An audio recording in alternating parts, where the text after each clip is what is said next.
Haji kita yang berangkat tanggal 4 Mei, kalau menurut rencananya, itu berarti dia berangkat masih di awal Zulqa'dah. Kemungkinan besar dia, bukan kemungkinan besar, udah hampir pasti itu dia ke Madinah dulu. Maka nanti seluruh jamaah haji yang dari Lombok Timur itu berangkat dari Madinah ke Mekah. Perjalanan dari Madinah ke Mekah itu kalau naik bis ditempuh kurang lebih ya 5-6 jam, kurang lebih ya. Bisa kurang tergantung kelancaran lalu lintas, bisa juga lebih tergantung kalau macet-macet. Nah itu misalnya perjalanan itu, maka nanti dari Madinah mereka udah mulai bersiap-siap mengenakan pakaian ihramnya. Jadi pakaian ihram dikenakan mulai dari Madinah di hari terakhir mereka di Madinah itu. Kemudian pakaian ihram bagi laki-laki sebagaimana yang sudah maklum itu hanya 2 helai selendang itu. Tidak boleh ada yang lain. Tidak boleh ada yang lain. Nah, kalau ibu-ibu semua pakaiannya boleh dikenakan, yang penting muka dan telapak tangannya tetap terbuka. Jadi jangan ditutup. Nah itu caranya mengenakan pakaian ihram. Jadi ibu-ibu tutup auratnya seluruhnya kecuali muka dan telapak tangan. Kalau bapak-bapak pakaian ihramnya hanya 2 helai itu, tidak boleh ada yang lain. Nah kemudian ya boleh pakai sabuk untuk menguatkan kain yang di bawah untuk jadi sarung. Nah tetapi tidak boleh sarung beneran. Hanya sarung beneran berarti yang belondong, yang berjahit belondong itu tidak boleh dipakai kalau itu. Nah, kalau dipakai sudah berniat maka nanti dia kena bayaran, kena denda, yaitu juga membayar dam karena mengenakan pakaian yang diharamkan untuk dipakai. Nah maka orang yang berihram yaitu berniat untuk haji atau umroh itu dimulai karena perjalanannya dari Madinah berarti nanti di Bir Ali. Disitulah dia berniat, tidak boleh lewat dari sana, tidak boleh melewati Bir Ali itu. Kalau dilewati Bir Ali itu baru berniat, maka dia wajib membayar dam. Nah itu niat, apa niatnya? Ya niat haji kalau yang ifrad. Tetapi karena mungkin masih lama kan Zulqa'dah. Kalau misalnya Zulqa'dah itu waktu itu tanggal, katakanlah tanggal 5 atau tanggal 6 kemungkinannya. Nah berarti kan masih ada sebulan menanti untuk melaksanakan wukuf di Arafahnya. Berarti sebulan terus dia berihram. Dan tidak bisa umroh, tidak bisa dia umroh karena dia belum selesai melaksanakan prosesi hajinya. Jadi nanti di akhir baru dia bisa umroh. Setelah selesai hajinya sempurna baru dia bisa umroh. Nah sehingga tidak bisa melakukan umrah sunnah, agak sulit itu karena mepet dengan waktu nanti dia pulang. Nah makanya kalau awal berangkat biasanya anjurannya adalah melaksanakan haji tamattu. Apa keuntungannya melaksanakan haji tamattu? Salah satu keuntungannya bisa melaksanakan umrah sunnah sebelum melaksanakan haji. Kan masih sebulan waktunya untuk. Jadi nanti tanggal 8 Zulhijjah baru niat haji kalau yang tamattu. Sehingga dari tanggal 4 dia umroh, katakanlah di Madinah dia sampai malam misalnya, selesaikan tahap sa'i subuh selesai umroh tahallul. Karena kalau umroh rukunnya hanya berniat umroh, kemudian tawaf umroh, kemudian sa'i, kemudian tahallul dengan bercukur. Jadi hanya itu saja umroh. Selesai umroh wajibnya. Tetapi hajinya itu namanya haji tamattu karena mendahulukan umroh dari pelaksanaan hajinya. Nah haji tamattu itu diharuskan membayar dam. Tapi itu damnya namanya dam nusuk, bukan denda. Bukan denda, tapi itu dam ibadah. Sehingga bukan karena melakukan pelanggaran, tapi karena memilih metode haji tamattu atau haji qiran. Jadi kalau kita memilih cara berhaji itu pakai tamattu atau haji qiran, memang kewajibannya berdasarkan Al-Quran itu menyembelih kambing, jadi bayar dam. Nah tetapi kalau haji ifrad, yang haji duluan baru umrah itu, maka kalau itu tidak bayar dam. Satu-satunya haji yang tidak perlu bayar dam haji, dam nusuk, dam ibadah. Nah, karena dia ifrad.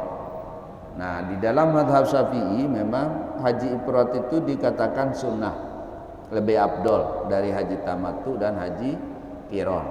Kenapa? Karena lebih capek. Karena lebih panjang prosesnya. Ya cuman bahayanya juga banyak, apalagi bagi jamaah kita yang rata-rata tidak terbiasa beribadah panjang. Kita itu maunya kan ibadah semendak-semendak, sabar kurang, sehingga khawatir kita kalau dia pakai ifrad sering melakukan pelanggaran, biasa lalai. Orang haji itu kalau dia haji sebenarnya ya harus terus ingat diri, nah ku haji, ku ibadah terus. Makanya dia disuruh labbaik Allahumma labbaik la syarika lak labbaik, mbembe tauna agar tetap ingat diri nah kenyangkana gawe ibadah. Nah lagu kita ni kadang kebiasaan telebale ni juga tegah terjadi sembahyang becah tentu milih ngeraos-raos kan. Akhirnya beruna talbiyah ada 10 kali wah terus ngeraos. No gunung nepi, no motor no. Selepunana. Sehingga ibadahnya luwean kosong. Luwean kosong dena berisi. Ya sekalipun memang sepanjang dia berhaji itu ya tetap dia tercatat beribadah. Tetapi karena kan kalau ibaratnya kalau orang sedang dalam posisi ibadah mestinya yang dibaca apa ya zikir, wirid, Quran, selawat terus gitu agar tuh nyambung terus bareng nenek. Kan khusyuk mengingat Allah itu salah satu apa keutamaan beribadah, dan tujuan kita ibadah itu. Tujuan kita ibadah supaya kita tetap ingat Allah. Karena kita kenyangkan pemangan agak susah kita mengingat nenek kan. Si mai jangan dah. Ngalagu minta sembahyang je kan. Misalnya sholat itu ibadah, makanya disuruh kita baca sampai selesai. Nah harusnya orang haji itu juga begitu. Makanya disebut selaku amal soleh itu bekal dengan berhaji. Apa maknanya menjadi bekalnya berhaji? Supaya di sepanjang dia melaksanakan haji ya gawe zikir, wirid, bersedekah, membantu orang, bersilaturahim sampai selesai. Harusnya. Nah sehingga ini butuh, pertama tentu butuh fokus, terus semangat untuk ibadah yang benar-benar dijaga terus sampai selesai. Nah godaannya besar karena lama. Kadang-kadang milih belanja, milih jalan-jalan. Aranja desa si datang inta desa Paro masih baru gres, masih demen kita leka-leka kita. Nah sehingga ini ya jamaah haji no leka-leka.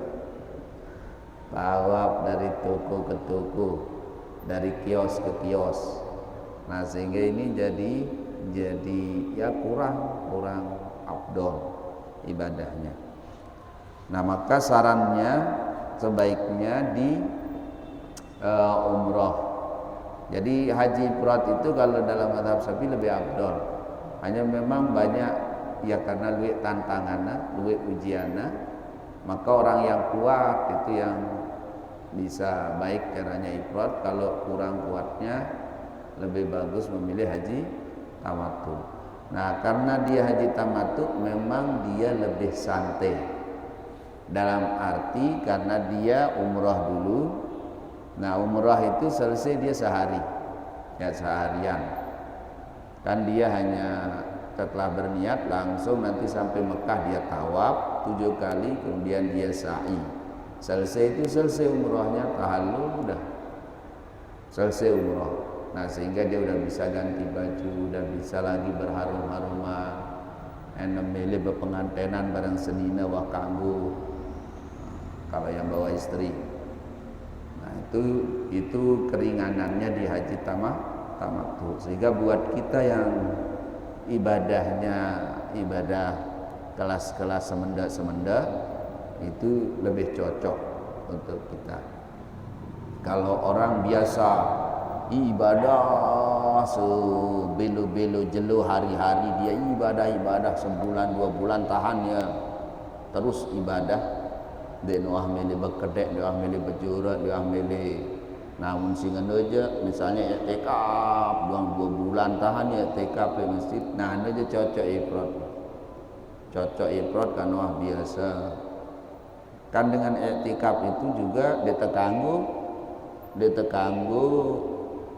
sugul akan masjid, mudah sugul batal i'tikafnya, diulang balik. Nah seperti itu, sehingga ya jadi muna biasa i'tikaf sepanjang ini, misalnya sebulan tahan ya Ramadan i'tikaf dah. Nah ini ya contoh-contoh dengan si bau cocok ya ifrat. Lagu mun marah-marah kita si sekedar sembahyang di terus lalu berjurak-jurak berkedai, najen kudek tercocok ifrat. Lebih bagus kita tamattu supaya kita bisa ngatur ritme ibadahnya. Jadi ritme ibadahnya diatur. Jadwal kita umrah, kan umrah selesai, nah terus jadwalkan diri kita umrah sunnah. Ndak sering lalu laun sakit sih dah. Karena ya kita ini tidak terbiasa masalahnya. Jadi harus diatur. Mungkin dalam seminggu itu bisa 3 kali lah, jarak-jarak sejelu misalnya. Atau kalau terlalu sering ya 2 kali. Nah sehingga selama 3 minggu kurang lebih 4 minggu lah. 4 minggu kita nunggu itu kita bisa melaksanakan beberapa kali umrah sunnah. Ini untuk yang tamattu. Nah kalaupun kita tidak umrah, maka ya sholat berjamaah ke Masjidil Haram, sering-sering tawaf itu seperti sholat sunat. Kalau di luar Mekah ya ibadah kita sholat yang paling ini andalan. Tapi kalau di Mekah ya termasuk selain sholat itu adalah tawaf. Sebagian ulama mengatakan kalau di Mekah kita lebih afdal tawaf dari sholat sunnah. Nah sehingga ya gilir-gilir ke tawafnya lebih sering. Dan kalau kita di Mekah usahakan sesering mungkin melihat Ka'bah. Ya ini sunat-sunat yang bisa menambah nilai. Anda kita mas bangga. Ayeuna si pedasane lek Ka'bah dah mas-masanan. Karena Ka'bah itu berhias ya. Dihiasi. Lalu ya pedasana karena ya demen lek mas. Jadi mas-masana dek inget nih Ka'bah. Dek sekedar bangunan. Nah, sehingga itu yang harus, makanya kalau orang melihat Ka'bah berdoa ya. Karena itu bukan sembarang bangunan. Yang Ka'bah itu kita ada kita pahala ibadah, melihatnya saja ibadah. Maka kalau kita di depan Ka'bah kalau sholat itu ya tuh bagusan tengandangin Ka'bahnya ngewat nunduk. Kamu tenunduk je tok sujud. Tapi kalau kita di depan Ka'bah bagusan pedasang Ka'bah. Sambil kita menghayati bahwa Ka'bah itu adalah simbol dari Allah Subhanahu wa taala. Yaminullah istilahnya. Yaminullah itu maknanya adalah simbol dari perjanjian kita dengan Allah. Ini loh yang saya buat perjanjian dengan Allah, sehingga apapun dalam hidup ini ya harus ngikutin apa yang dikehendaki oleh Allah. Nah sehingga ya teringat angkung si wah berkomitmen bareng nenek bahwa kita siap hidup mati hanya untuk Allah. Nah itu salah satu ininya, kelebihannya melihat Ka'bah. Jadi bukan mendasang batu-batu, bukan mendasang tulisan-tulisan. Nenek ingat, untuk kita Ka'bah langsung Allah, atenta Allah, Allah. Sehingga kita tidak tergiur dengan warna, dengan apa. Sehingga akan muncul rasa yang luar biasa di hati kita itu yang mengagumi kebesaran keagungan Allah. Jadi dengan Ka'bah itu muncul rasa dalam diri kita untuk kemudian muncul kekaguman terhadap kebesaran keagungan Allah. Nah ya tujuan Ka'bah, ya tujuan berapa tanah Ka'bah agan terseleke bagus ingatan nenek, agan terseleke bagus ingatan nenek. Makanya zikir terus, seleke rapat Masjidil Haram, seleke kencang zikir no, zikir wirid no. Nah, jangan sekali-kali itu jam-jam no, jam-jam. Zam-zam tawar no. Uyut yang kita singano. Dendek uyut kita singano, dendek tergiur, tergoda. Kan wah sudah sering kita lihat TV, berkurang lebih wang menuruan. Jadi dendek munculan kaguman selain Ka'bah, selain simbol-simbol yang menunjukkan keagungan kebesaran Allah Subhanahu wa taala. Ya pikiranmu tunu anakmu. Sehingga itu menambah khusyuk kita dalam beribadah. Nah proses jadi kalau besok itu gitu umrah duluan.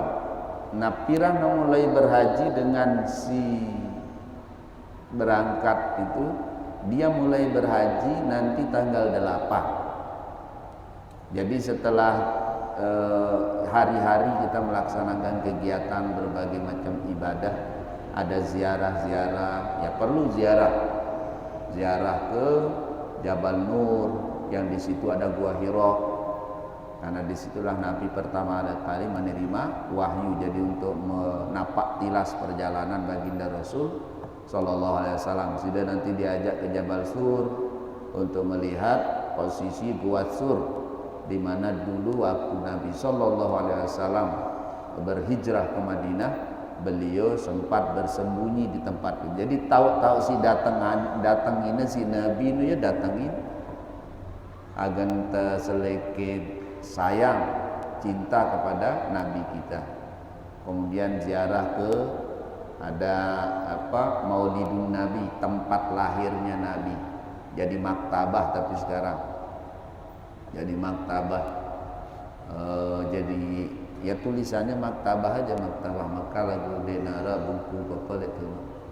Pokoknya bangunan balen dek nino balen Nabi lain lagu, ya disitulah posisi rumah di mana Nabi Shallallahu Alaihi Wasallam dilahirkan. Jadi di pelataran Masjidil Haram, di pelatarannya.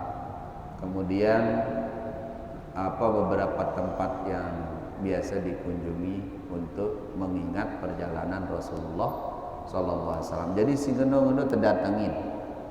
Jadi agan ingat nenek, agan ingat Nabi ente. Itulah yang penting-penting. Selain ini aja ya tidak penting. Kadang-kadang dia tahu betul zam-zam tawarmu dia tahu. Karena kan dia tahu dia rugi. Dia rugi. Luah lalu Mekah pun dia tahu, karena dia yang penting.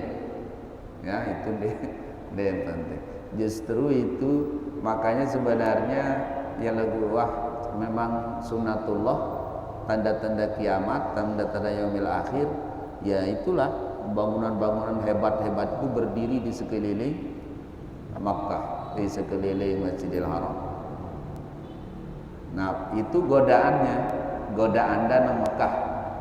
Munda tergiur si kehebatan bangunan-bangunan itu, maka akan kehilangan kekaguman kita ke Ka'bah. Kan bahaya.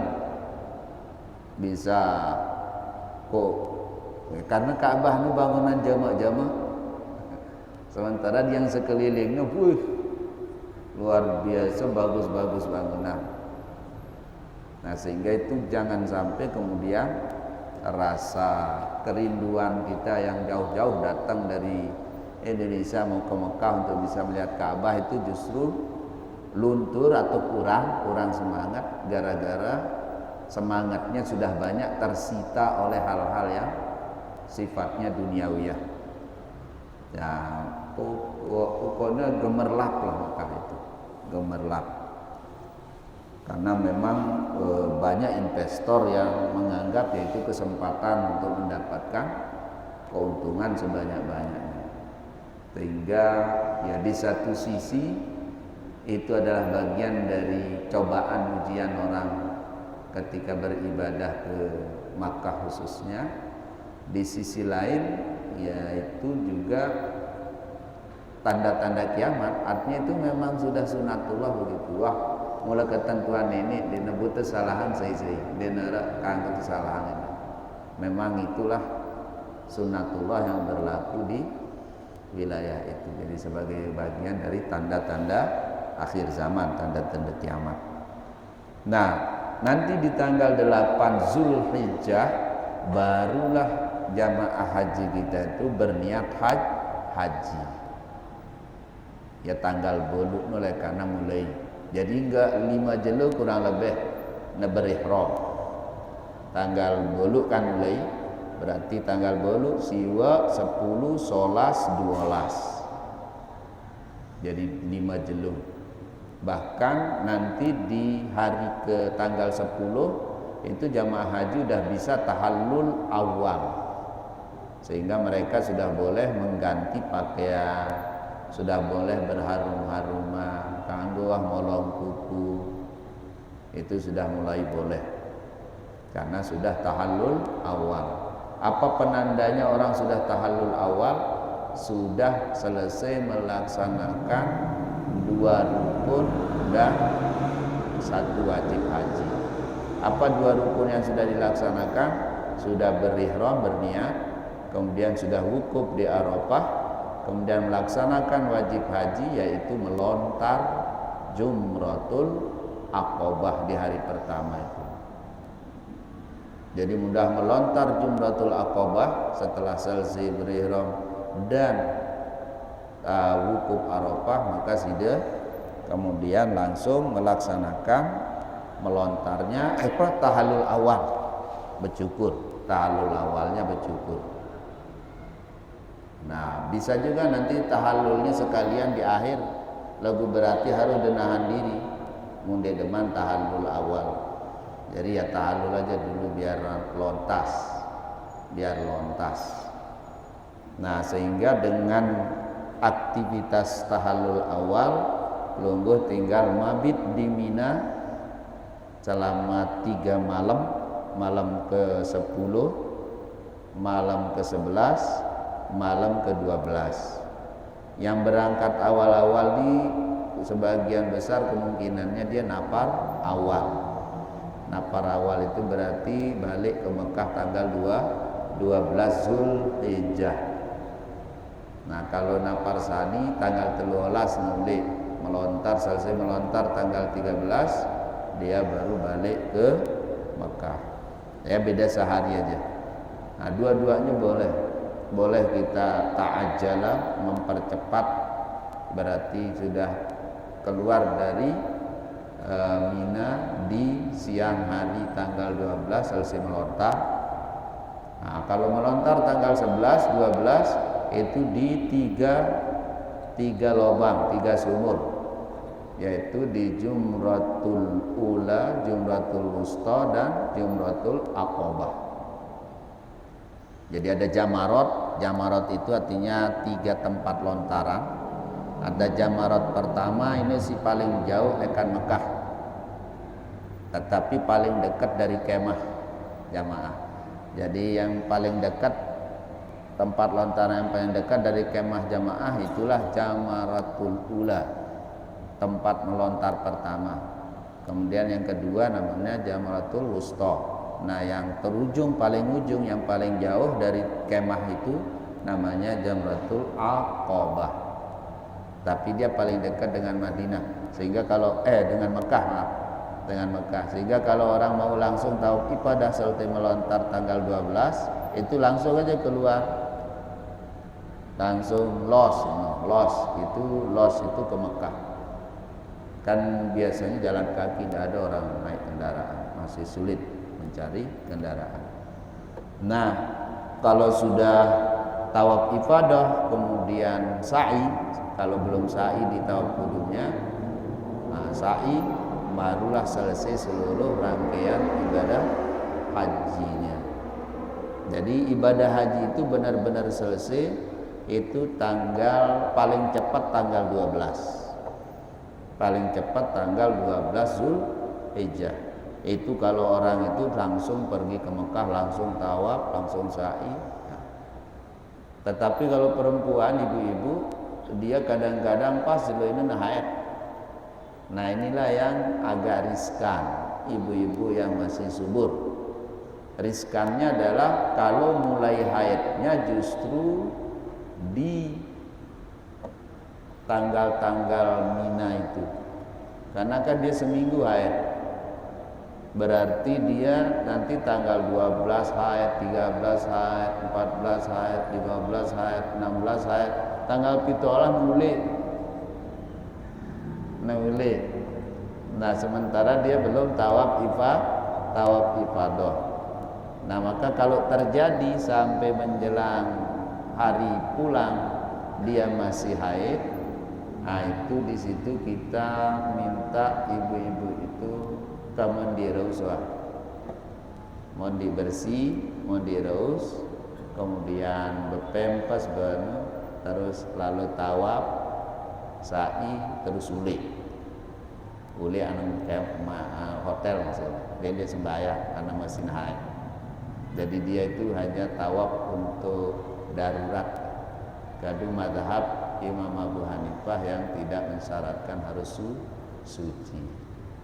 Yaitu nama kedua mazhabina, memudahkan ibu-ibu yang kebetulan mengalami menstruasi di hari-hari. Tapi kalau masih ada waktu untuk nunggu haidnya selesai, tunggu, jangan tergesa-gesa. Kalau masih ada waktu, kalau yang berangkatnya tanggal 7 baru siwa 10 solas Mei, nah itu agak mundur dia kan pulangnya, sehingga itu kemungkinannya dia tetap bisa nunggu. Lagu mundi tanggal 4 dua-duanya sejelo 2 jelo 3 jelo, paling bele 3 jelo dari setelah Armina. Iya, karena mereka berangkat sekarang tanggal 4.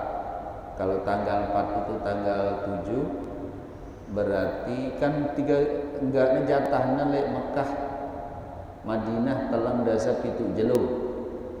Itu jatah jamaah haji. Telang dasa pitu jelo. Kalau telang dasa siwa barang jelo lalu jelo lek mereka.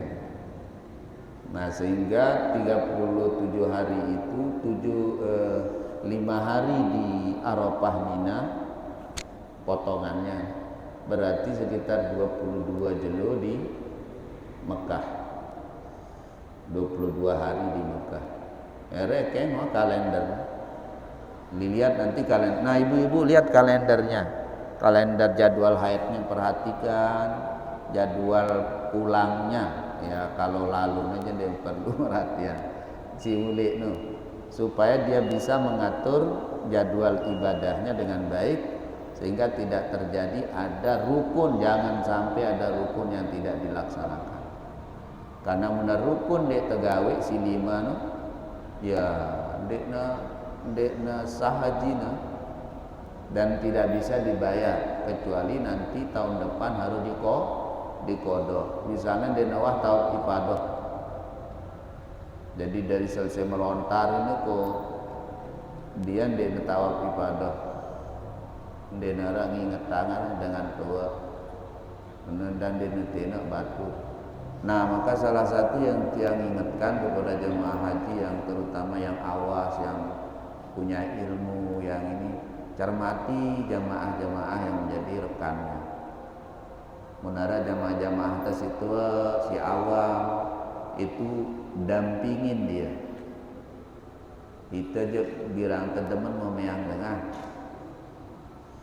resi dia tahu kendem, dia tahu aran, dia terganggu kan dengan tua kurang rasa.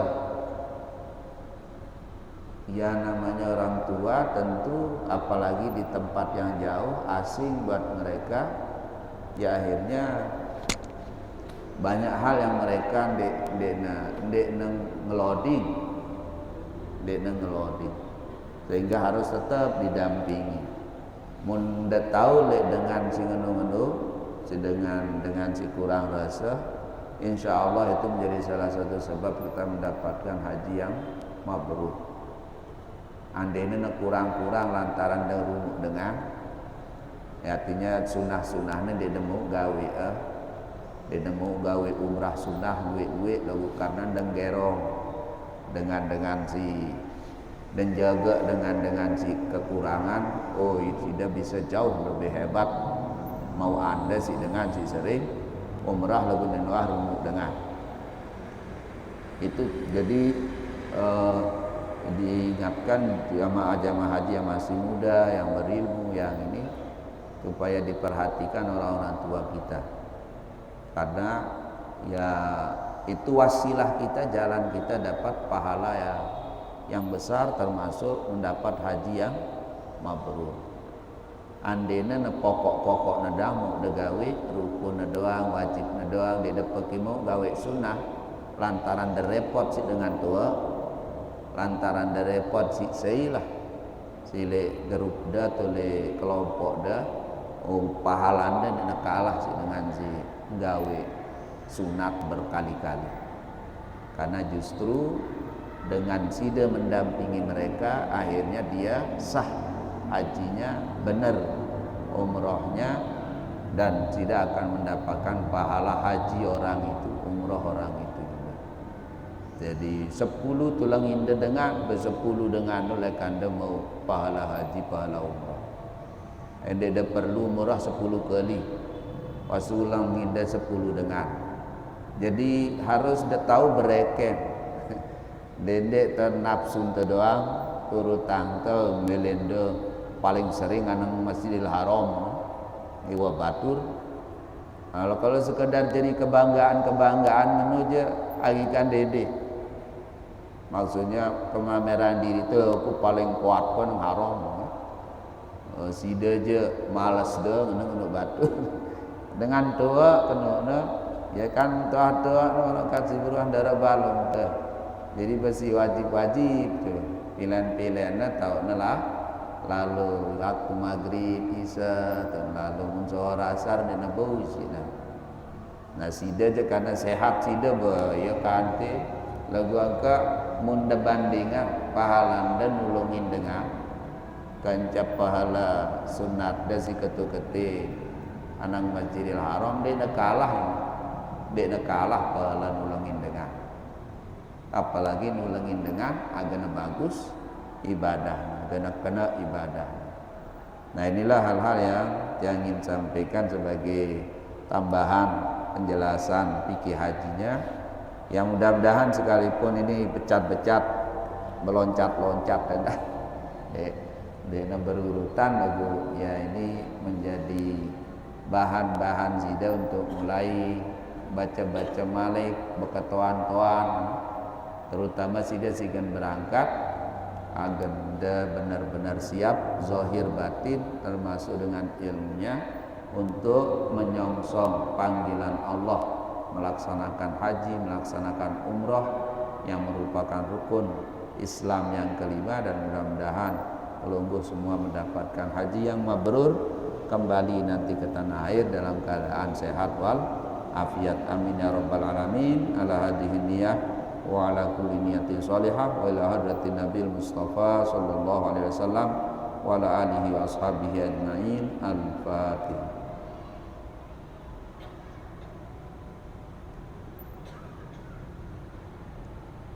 Wallahu muwaffiq wal hadi ila sabilir rasyad. Wassalamu alaikum warahmatullahi wabarakatuh.